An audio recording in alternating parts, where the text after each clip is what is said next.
투상도가 다 나왔으면 이제 답안을 다듬어 주시면 되는 겁니다. 투상도가 나온 다음에 여러분들이 하실 일은 중심선을 넣어 주셔야 돼요. 각각의 중심선들을 다 그어 주셔야 되고요. 중심선 넣으실 때 주의하실 부분이 이렇게 단면되어 있는 경우 있죠. 단면되어 있는 경우에는 앞나사 탭구멍 자리가 다 보여요. 그런데 대칭되는 상대면 부분에도 탭 자리가 있죠.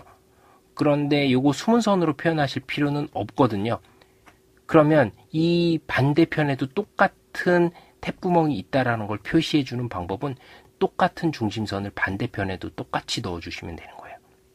여기에 중심선이 딱 들어가 있으면 같은 형상이 중심선을 기준으로 대칭되게 하나가 더 들어가 있다. 이런 표시로 여러분들이 보시면 되겠습니다. 만약에 여기 탭구멍 자리가 없다. 그러면 여긴 중심선 표시를 해주시면 안 되는 거죠.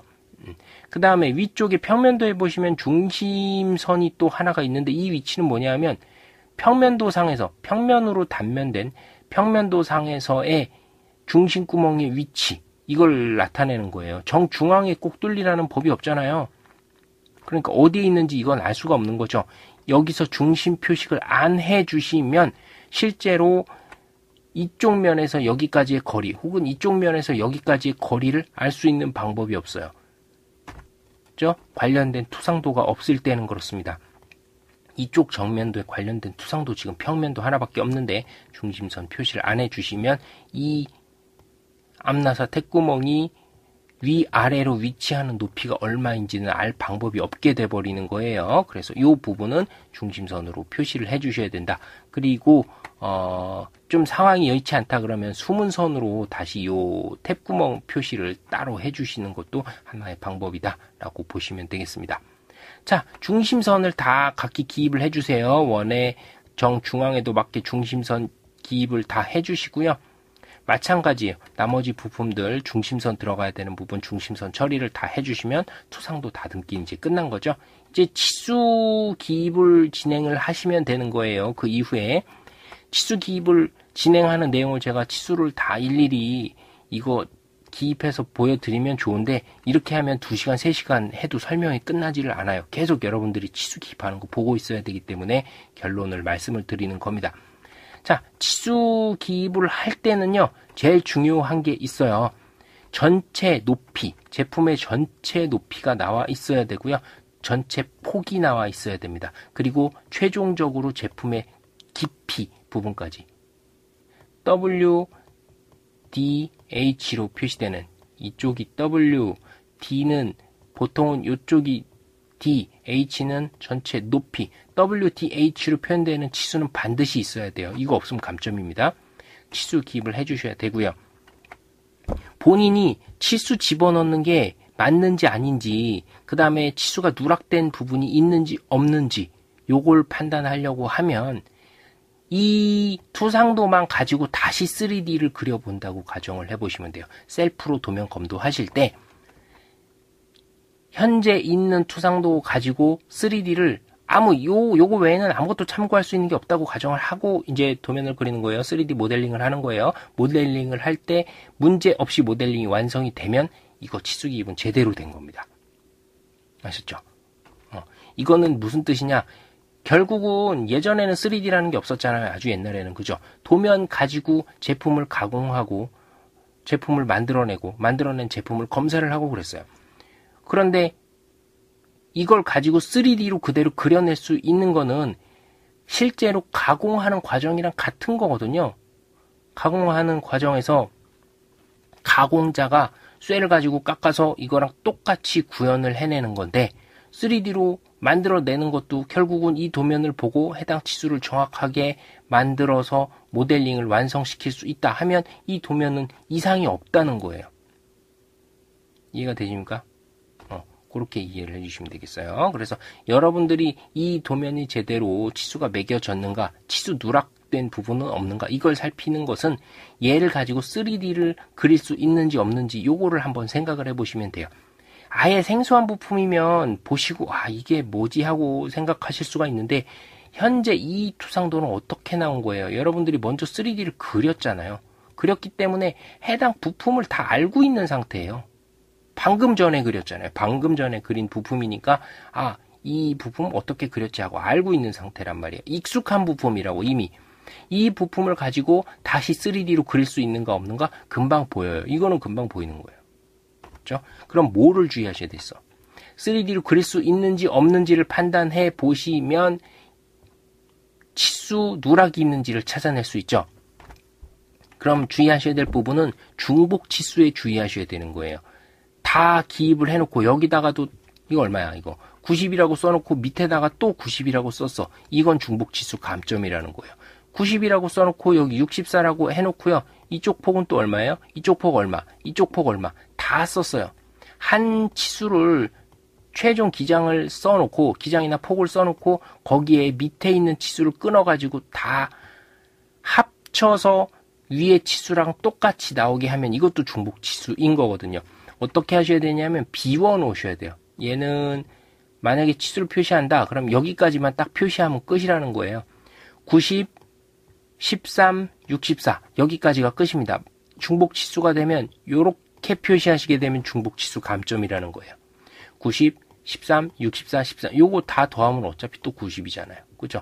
그래서 한쪽은 비워 놓으셔야 되는 겁니다. 요거 주의하셔야 돼요. 중복 치수. 다음 관련 투상도에다가 똑같이 기입하는 경우도 있어요. 이건 뭐냐면 여기서는 정면도 평면도밖에 없으니까 관련 치수가 중복이 되는 게 문제가 안 되는데 자 측면도가 있는 부품은 이쪽 폭이 어디예요? 결국은 이쪽 폭이랑 같은 치수거든요. 요거 많이 들리신다고요. 여기 만약에 20인가요?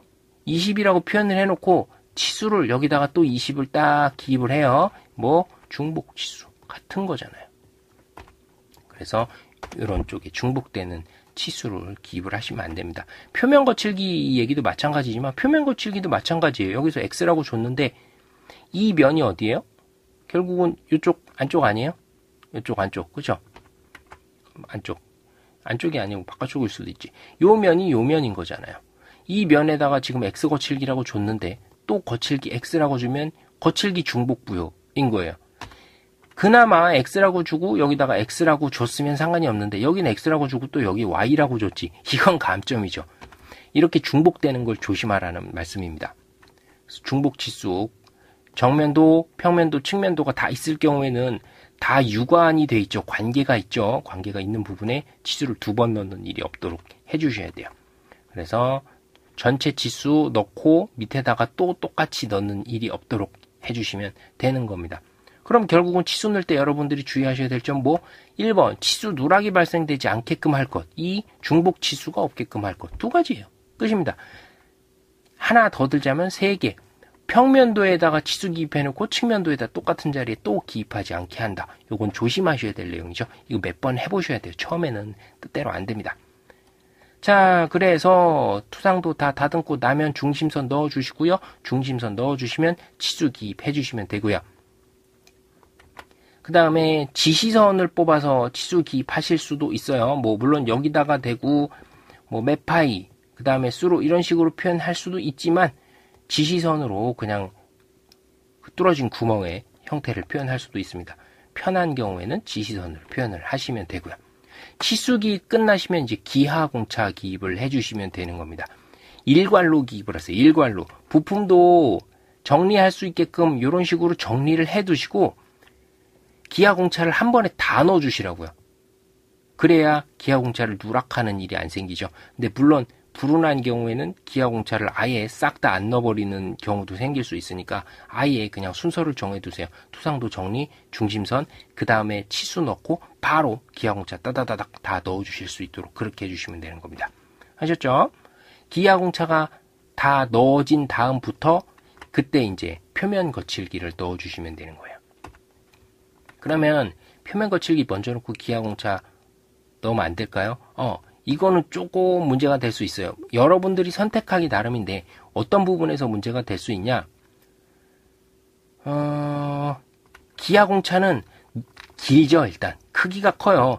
위치할 수 있는 자리가 생각보다 많지 않아요.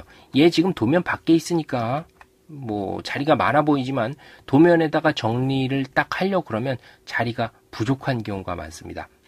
표면 거칠기는 치수 보조선 위에다가 해도 그만이고 제품의 실물에다가 그냥 바로 넣을 수도 있어요. 즉 이건 자유롭게 좀 어느 정도 자유롭게 붙일 수 있는 부분이 있는데 기아공차는 넣기가 조금 자유롭지 않아요. 공간이 자유롭게 나오지 않는 경향이 있습니다. 해보세요. 여러분들이 해보시면 정리하기가 조금 쉽지 않아요. 그러니까 기아공차 먼저 넣으시고 표면 거칠기를 넣으시면 표면 거칠기 넣기가 쉬운데 표면 거칠기를 먼저 넣어놓고 나중에 기아공차 넣으려고 그러면 2번 일을 해야 되는 경우가 있어요. 표면 거칠기 치우고 다시 그 자리에 기아공차 넣고 이거 한두 번 하다 보면 조금 짜증 확 올라오거든요. 그렇기 때문에 기아공차를 먼저 넣어주는 게 좋습니다. 물론 여러분들의 선택에 따른 거예요. 이건 뭐 무조건 그런 건 아닙니다. 제가 경험치로 말씀을 드리는 거니까 여러분들 좋은 대로 하시면 되겠어요. 자, 이렇게 정리가 다 끝나면 되고요.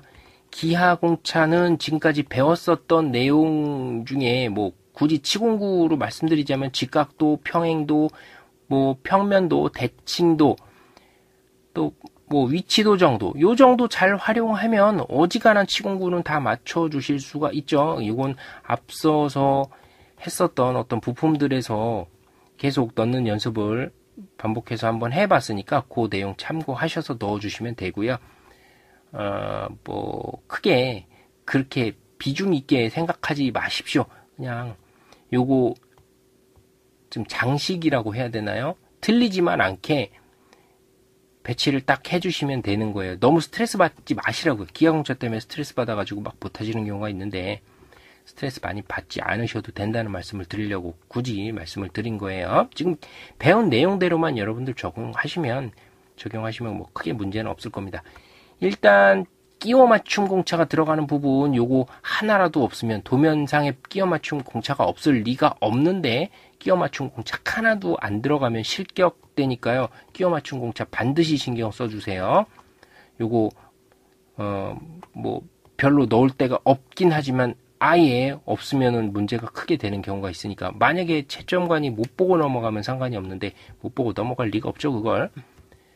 그래서 끼워 맞춤 공차 꼭 전체 누락 나지 않도록 해주시고 기아공차 전체 누락 나지 않게 조심해 주시면 됩니다. 이건 장식품이라고 생각하시면 돼요. 있으면 되는데 없으면 문제가 되는 장식품이죠. 실무 설계에서는 그렇지 않지만 시험 볼 때는 그렇게 될 수밖에 없는 부분이 있어요. 이제 그거 다 됐으면 표면 거칠기 부여를 해주시면 되고요. 표면 거칠기는 모든 면에 빠짐없이 넣어주시면 돼요. 이거는 나중에 기회가 되면 다시 이걸 말씀을 드릴게요. 계속하면 얘기가 점점 길어지기 때문에 이 정도로 해서 도면 마무리 해주시면 여러분들이 하실 수 있는 2D 작업을 다 하신 거예요. 됐죠? 요거 이제 도면에다가 넣어서 배치해 주시면 되는 겁니다. 뭐 표면 거칠기 들어간 거 예를 들어서 이 부품에 WXY가 들어간다 그럼 부품 번호 1번이다. 예를 들어서 지정된 번호가 1번이다. 그러면 1번 W 다음에 X, Y 이런 식으로 표시 있죠? 요거 만들어 가지고 넣어 주시면 되는 거예요. 다 붙여 주시고 어떤 부품 좀 열 처리가 필요하다 그럼 요 밑에 요것도 데코레이션이라고 생각하세요. 무슨 부품 전체 열 처리 HRC 플러스 마이너스 50 이런 식으로 하나 넣어 주시면 뭔가 도면에 있어 보이죠? 이런 식으로 만들어 주시면 되는 겁니다. 열 처리 필요한 부품이 들어갔는데 열 처리를 넣어줬느냐 안 넣어줬느냐도 채점 대상이거든요. 사실은 그래서 열 처리가 필요한 부품이라 그러면 메인 표제의 거칠기 메인 표제 밑에 열 처리 내용도 꼭 표시를 해주셔야 돼요. 다 됐으면 이제 답안 도면에 붙여 넣어 주시면 됩니다. 이거 작성하는 거는 배웠고요. 여기 내용 채워주시면 되는 거예요. 해당 품명은 문제지에 나와줍니다. 문제지에 나와주는 내용대로 적어주시면 되고요. 품명 적어주시고 재질 적용을 해주시면 되는데 KS 규격집 뒤에 나와 있는 재질표대로 적용을 해주시면 돼요. 그런데 그냥 하나씩 외우세요. 외워가지고 규격집 펴볼 필요 없게끔 바로 그냥 아무거나 써주시면 되는 겁니다. 나는 서포트 무조건 SCM435로 할 거야. 그럼 아예 정해놓고 쓰세요. 정해놓고. 그러면 여기서도 1, 2분 정도 아낄 수 있는 거거든요. 재질 선정하는데 왜 고민하고 있어요? 시험에서.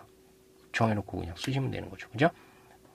그래서 여러분들이 자주 사용하실 부품 정해놓고 작성을 하시면 되는 겁니다. 주서 편집하실 때 이제 주물이죠. 주물이 없는, 즉 동력장치가 아니라 치공구 작업을 하실 때는 주물이 없잖아요. 그러면 그 주강부라고 나온 거, 주조부 이런 것들 다 지워주시면 되는 거죠. 주강이죠. 주물, 주조부 관련된 내용 없애주시고 가공부만 딱 남겨주시면 되는 거죠. 주소 편집해주시고 도면 보기 좋게 정리를 해주시면 답안 작성이 끝나는 거예요. 계속 이제 이런 방법으로 여러분들이 하시면 돼요. 무슨 모델이 나오든지 문제 도면 보시고 해당 부품 분리하시고, 분리하신 거 투상해서 3D 그리시고, 3D 그린 거 2D화 한 다음에 제가 지금 부품 하나하나 다 문제를 풀어드렸죠. 풀어드린 내용대로 투상도 전개한 다음에 중심선 넣고 치수 기입하시고 기하 공차 넣으시고 표면 거칠기 끼워 맞춤까지 넣어서 도면 다듬어서 쏙 넣어주시면 끝. 그런데 말처럼 쉽지가 않아요. 처음 해보시면 이거 12시간 내내 하셔도 작업이 안 돼요. 투상도 뽑아가지고 요거 하시는 거 사실 쉽지 않거든요.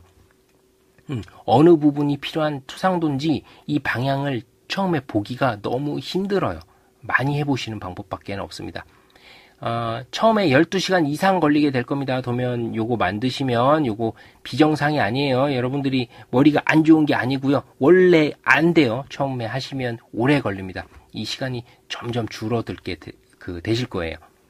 그러니까 처음에 하시다가 시간 오래 걸린다고 좌절하지 마시고요. 원래 오래 걸리는 거니까 도면을 많이 보시고 투상도 전개하는 요 속도만 좀 빨라지면 되고요. 치수 기입이나 기하 공차 생각보다 시간 엄청 걸려요. 2D 작업은 요거 도면 한 장 만드는데 시간 원래 오래 걸립니다. 이 시간을 줄이는데 주력을 하셔야 돼요. 여러분들 아셨죠? 자, 이렇게 해서 문제풀이 한번 진행을 해봤어요.